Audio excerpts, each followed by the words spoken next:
Welcome back. You are listening to the home of forbidden romances. Prepare yourself, because tonight's story will leave you breathless. The barrel of the railgun was cold against my temple, but not nearly as freezing as the eyes of the man holding it. Give me one reason why I shouldn't paint this bulkhead with your brains, Lieutenant. Colonel Kalen Scott growled, his voice a low, tectonic rumble that vibrated through the floorboards of the command deck. The air in the room was suffocating, thick with the scent of ozone, burnt circuitry, and the overwhelming, spicy aroma of an alpha on the edge of a feral break. Most men would have crumpled. Most men would have pissed themselves. I didn't move. I didn't blink. I just stared up into the scarred, jagged ruin of his face and let my data pad slide from my fingers, clattering loudly onto the metal grate between us. Because, I whispered, my voice trembling not with fear, but with an adrenaline spike that felt dangerously like anticipation. If you kill me, Colonel, you'll never find the bomb planted in your engine room. 3 weeks earlier, my transfer papers had felt less like a promotion and more like a death warrant.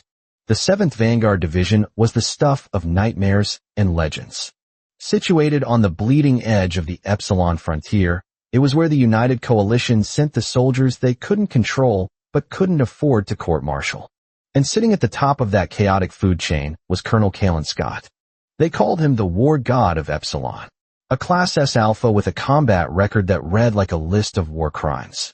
Rumor had it he had torn a mech suit apart with his bare hands during the Siege of Eryx. Rumor also had it he had chewed through 5 executive assistants in the last 6 months. 3 resigned. 2 were hospitalized for stress-induced cardiac events. And I, Lieutenant Julian Vane, a top marks graduate of the Academy's Logistics and Strategy Department, was number 6. You're too pretty for the front lines, Vane, my commanding officer had said when handing me the datapad, a pitying look in his eyes. Scott eats pretty things for breakfast. Try to stay out of his line of sight. I had adjusted my glasses, smoothed the front of my pristine gray uniform, and said nothing. They saw a delicate beta with a knack for numbers. They didn't see the desperation that had clawed me out of the slums of Sector 4. I wasn't going to let a bad-tempered alpha derail my career. I was wrong. He didn't want to derail it. He wanted to incinerate it. My first meeting with him was etched into my memory in high-definition trauma. I had walked into his office, a cavernous room filled with holographic maps and empty ration packs, to find him doing push-ups, one-handed, with a subordinate sitting on his back. When he stood up, he eclipsed the light from the viewport. He was massive, a wall of muscle and scar tissue wrapped in a black tank top that strained against his chest. A jagged scar ran from his left temple down to his jaw, cutting through his eyebrow and giving him a permanent, dangerous scowl. He wiped sweat from his face with a rag and looked at me like I was a speck of dust on his boot. Get out, he said. Colonel Scott, I am Lieutenant Vane. You're new. I don't need a babysitter from high command. I need ammo. If you aren't ammo, get out. I'm not a babysitter, sir. I'm an efficiency expert. And looking at this, I gestured vaguely to the chaotic piles of datapads and unchecked requisition forms on his desk. You need me more than you need ammo. The silence that followed was heavy enough to crush a starship. He stalked toward me, invading my personal space until I could feel the heat radiating off his skin. The scent of him, wood smoke, steel, and rain, hit me like a physical blow.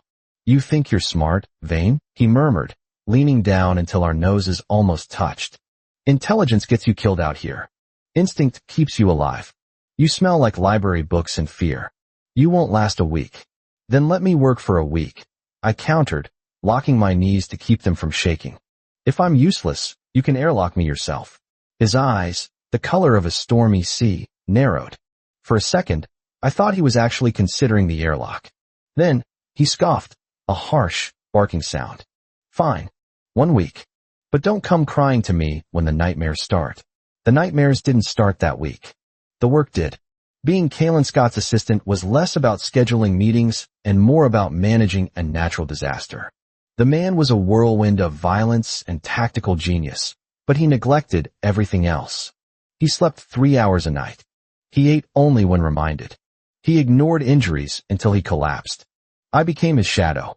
I organized the supply lines, ensuring his unit had the new plasma rifles they had been denied for months. I restructured the patrol routes, reducing casualties by 15% in 4 days. I hacked into the mess hall fabricators to ensure his coffee was actually hot and not sludge. I worked until my eyes burned and my fingers cramped, driven by a perverse need to prove him wrong. And slowly, subtly, the dynamic shifted. It started with the growling. At first, he would growl at me whenever I entered the room. Then, the growls became grunts of acknowledgement. Finally, by the end of the second week, they became silence, which, for Kalen Scott, was high praise. But the real turning point was the incident in the strategy room. We were planning a raid on a separatist stronghold. The other squad leaders, burly alphas with egos the size of moons, were advocating for a frontal assault. Kalen stood at the head of the table, silent, his arms crossed. "It's a suicide mission." I spoke up from the corner where I was taking notes. The room went dead silent. Captain Miller, a man who hated me on principle, sneered. "The secretary has an opinion? Go fetch us some water, Vane." "The topological scans indicate a thermal vent system beneath the stronghold," I continued, ignoring Miller and looking directly at Kalen. "A frontal assault triggers their seismic sensors. You'll be buried in an avalanche before you fire a shot. But the vents, they're unguarded. Small team. Infiltration. High risk, but high reward."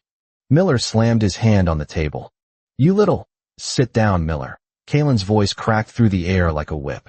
Kalen turned to me. He didn't look mocking. He looked intense, predatory. "Show me." I walked to the hollow table, my heart hammering. I pulled up the schematics, overlaying my data. I felt Kalen's presence behind me, a looming warmth that made the hair on my neck stand up. He was watching my hands, watching the way I manipulated the data. "He's right," Kalen said softly. He looked up at his men. "We take the vents. Vane, you're on comms. You guide us in." "Sir," Miller protested. "He's a logistics officer. He's never seen combat." "He just saved your life, Miller," Kalen growled. "Shut up and gear up." That night, as the team moved out, Kalen stopped by my console. He didn't say thank you. He just dropped a heavy, military-grade ration bar on my desk. Chocolate, the rare kind. "Don't fall asleep," he muttered, and then he was gone. I held the chocolate bar like it was a sacred relic. It was the first time I realized that beneath the monster, there was a man who paid attention. The raid was successful, but it changed things between us. The tension didn't vanish, it evolved. It became heavier, charged with something that wasn't quite hostility anymore. I caught him watching me. When I would bend over to retrieve a file, or when I would stretch after hours of typing, I would feel his gaze, heavy, tactile, scorching. Whenever our hands brushed during a handoff of a datapad, a static shock would zip through me, making me gasp. He would pull away slowly, his eyes darkening, his pupils blowing wide. It was the classic biological response of an alpha to a compatible partner. But that was impossible. I was a beta. My biology was neutral. I shouldn't be affecting a prime alpha like him, and his pheromones shouldn't be making my knees weak. Unless I wasn't a beta. The medical records from my childhood in the slums were spotty. I had always assumed I was a late bloomer, or just defective. But the way my body reacted to Kalen, the heat, the longing, the instinctive urge to bare my neck when he raised his voice, suggested something far more dangerous. I was an omega, a latent, suppressed omega whose cycle was finally being triggered by the proximity to a compatible alpha. I tried to hide it. I doubled my suppressants. I used scent blockers until I smelled like antiseptic. But Kalen was a hunter. He knew when something was hiding. The breaking point came during a diplomatic gala on the station. It was a formal event, requiring dress uniforms. I had spent hours polishing my buttons, trying to look the part of the perfect aide. Kalen looked devastating. In his dress blacks, the metals gleaming on his chest, he looked like a dark prince. The scars only added to his allure, a reminder of his brutality in a room full of soft politicians. I spent the evening deflecting eager socialites away from him, managing his boredom. But halfway through the night, I felt it. A cramp, sharp and hot, twisting in my gut. A wave of dizziness. My scent blockers were failing. I excused myself, stumbling toward the balconies for fresh air. I gripped the railing, gasping, sweat beading on my forehead. The smell of sweet vanilla and distress was starting to leak from my pores. "Vane." I froze. Kalen was standing in the doorway of the balcony. He took a step forward, and then he stopped. His nostrils flared. A low, guttural sound rumbled in his chest. Not human, purely animal. You, he whispered, his voice rough. You're turning. Stay back. I gasped, backing away until my hips hit the railing. It's a mistake. I'm a beta. I'm just sick. You're not sick, he growled, stalking toward me. The predatory grace was back, but this time, it wasn't threatening violence. It was threatening ownership. You smell like mine. He cornered me against the railing.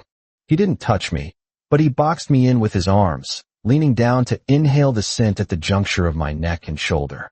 I whimpered, a shameful, needy sound that betrayed everything I had tried to hide. Why did you lie? He murmured against my skin, his hot breath sending shivers down my spine. I didn't know, I cried softly. Please, Kalen. If they find out, I'll be discharged. I'll lose everything. He pulled back, looking at me. His eyes were blown black, consuming the iris.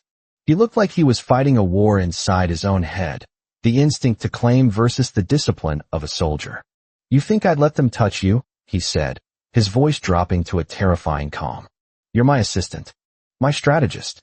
You belong to my unit. He reached out, his calloused thumb tracing the line of my jaw. Go to my quarters. Lock the door. I'll handle the rest. I fled. And for the next 3 days, Kalen Scott stood guard outside his own quarters while I weathered the first, agonizing heat of my life. He didn't come in. He didn't take advantage. He simply brought me food, water, and fresh blankets, leaving them at the door. He protected me from everyone, including himself. It was the most romantic thing anyone had ever done for me. But peace in the vanguard never lasts. 2 days after I emerged, shaky but stable, the alarm klaxons blared. A surprise attack. The separatists had bypassed the perimeter sensors. They were inside the citadel. Chaos erupted. We were separated in the corridors. I made my way to the secondary command post, trying to coordinate the defense, while Kalen led the counter-assault. And that brings us back to the gun at my head. I had found the anomaly in the power grid readings. A massive energy spike in the engine room. It wasn't a malfunction, it was an overload bomb. If it went off, the entire station would be vaporized. I had run there, only to find Kalen already engaged in hand-to-hand combat with a saboteur. Kalen had snapped the man's neck just as I burst in. But in the confusion, with adrenaline high and trust low, he had spun around, weapon raised, not recognizing me in the smoke.